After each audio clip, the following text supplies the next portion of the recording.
last year, but they were successful until the playoffs hit.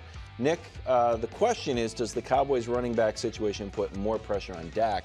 But you also have a take that we wanted Mangini's reaction to, so can you bake that in? Because I think he's going to do it. No, it's just, can we just show you Tony Pollard last year? Because you just gave the team numbers. Yeah. The big loss is this guy. And by the way, that yards per rush, we rounded up because we have to, but technically it's less than 4.0. It's 3.99 something. So, and he had one, I'm saying he was less than 4 yards per carry technically. He had one monster game. Forget monster game. How many times last year do you think Tony Pollard rushed for 80 yards? The answer is 1, and they lost. It was the original F game against the Cardinals. Oh, F game. So, and despite all of that, how many teams in the NFL scored more points than Dallas? 0. And so the point I am making is a very simple one. You are taking a team that last year had below average running back production, and now you're like, what are they going to do when they once again have below average running back production? Do I think they're going to be better than last year? Do I think they're going to get over the hump? Those are different discussions. I don't think losing Tony Pollard is a big loss. I think that every year there's a guy like Rico Dowdle. It's like, hey, he was a 73rd round pick in fantasy, and he's 7th in points. I'm not worried about it. The Cowboys offense will come and go as far as how well their rookie offensive lineman left tackle plays, how well your guy Brian Schottenheimer does, Dak Prescott and CeeDee Lamb. And a distant 5th place is whether it's Rico Dowdle or Ezekiel Elliott or Deuce Vaughn or the ghost of Dalvin Cook. That's what I believe, Coach. I mean, very rarely do you go into the offseason meetings and you say to the GM, hey, we've got a pretty modest running game. What can we do? Oh, let's make it worse. And that's what they've been able to do. So they got Zeke. He's at 3.5 yards a carry, which is still half a yard less than Tony Pollard. I don't think Zeke's going to be great. And then they added Dalvin. He's at 3.2 yards a carry. Yes. That's problematic. I don't think he's going to be great. And then there's Deuce Vaughn. He's at 1.7 yards. Deuce Vaughn's not fair. No, he's a key runner. You've got Rico Dowdle, which he actually had a pretty good average, but he only ran the ball 89 times. Yeah. So the issue is Dak has always performed better when they've had a running game. And at one point, except for last they had a really productive Zeke, and they had Tony Pollard, and they had a really good offensive line. Right. And but last year was the best year of his career. But hold on a second. When you can't run the ball, at least with Tony Pollard, when you go into the game, the defense is like, hey, we've got to do something to handle him. And now when you're looking something was doable. Well, when you're looking at Zeke and Dalvin, this would have been an awesome room like 3 years ago. Dalvin's on the practice squad. It's going to be Rico Dowdle. He's going to be the starter. And if anyone acts like that going into last year, there was anyone saying, Kieran Williams, look out. He's going to be a monster. You weren't. They weren't. Anyone 2 years ago is like Isaiah Pacheco. I'll give $100 if anyone right now can just spit out the Bengals starting running back. You can't, because it doesn't really matter. For the record, Zach Moss. Joe Mixon last year. I'm talking about this year. And how much time have we spent on Joe Burrow's going to be screwed because it's Zach Moss and Chase Brown. It doesn't he's also matter. got, a nice receiving. Oh, CeeDee Lamb's pretty good. And actually, Higgins as a number 2. I mean, I don't think it's going to cripple them because I got them making the playoffs. But this is big. And Coach, I said the same thing. Like, at least Tony Pollard was a guy that was dangerous. And defenses had to account for him and pay attention to him last year. Now, they aren't worried about any of these guys. And I also think, Coach, there's a difference in 4 running backs combining for 1,300 yards and one guy being able to get 13 or 14 yards. I would agree if they had a guy who could get 13 or 14. But last year you had that guy in Pollard who didn't get 1,300. But again, the defenses had to account for him and pay attention. Also, a part of running the ball, of course, is the offensive line. When you start getting into 3.5 yards and 3.2 yards a carry, it's hard offensively.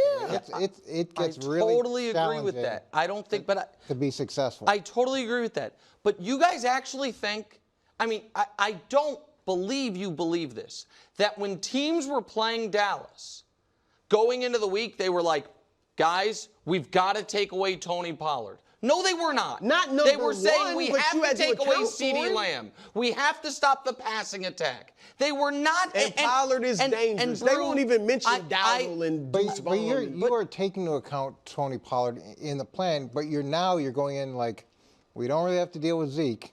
We don't really have to deal with Dalvin. You can really put all your resources into dealing with the passing game, and then you can dial up some blitzes, and it also puts a lot of pressure on the old line. I think Bruce, a question mark. I think Bruce said something there that I totally agree with, but it doesn't apply to the Cowboys, which is having a back that can get you 1,400 yards is super valuable and way more valuable than 2 700-yard backs in the aggregate.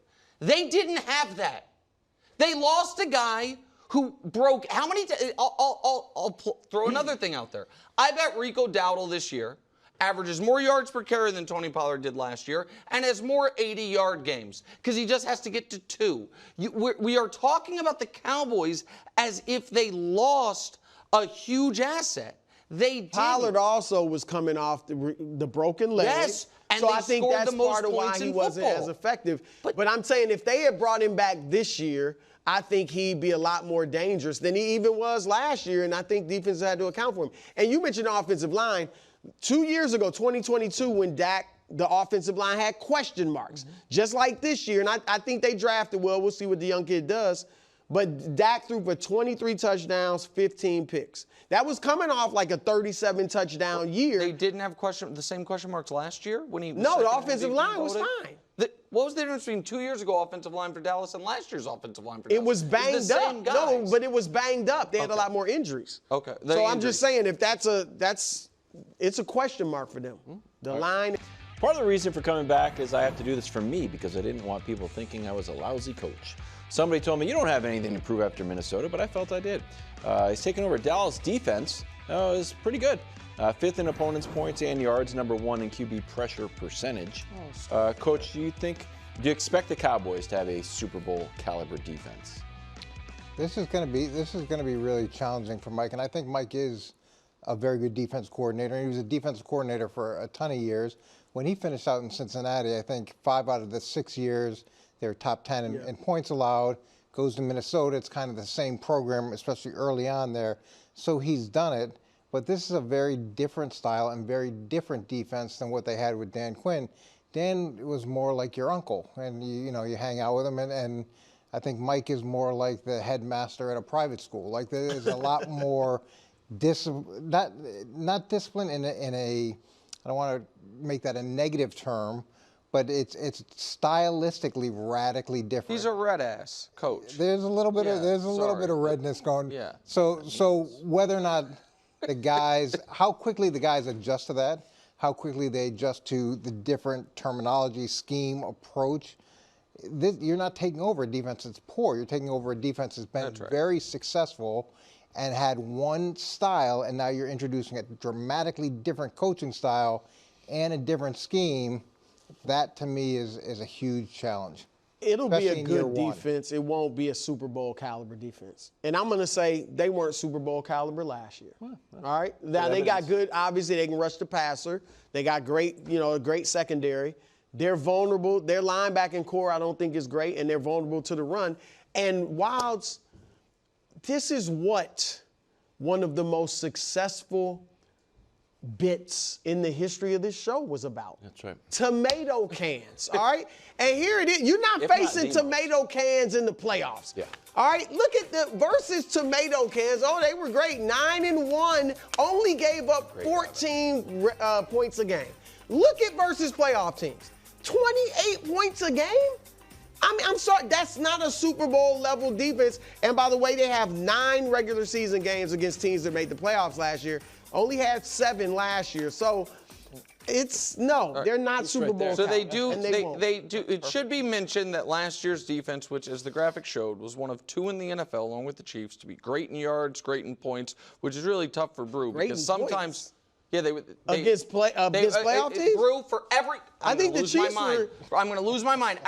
We're going to actually just use what the rankings were. The NFL.com doesn't sort by tomato can, non-tomato can. But I do. Every team I go deeper. Every team in the league plays bad teams, average teams, and good teams. So last year they were one of 2 teams in the league to be top 5 in both the categories. And Brew picks and chooses whether he's a yards guy or a points guy. How many points did Chiefs give up a game against good hold teams? on. No, Probably I'm not saying 28. they were the Chiefs. They get Diggs back. Now they lost Bland for the beginning. But I always look at Wildes. Gilmore. Did a team have a massive turnover or sack luck?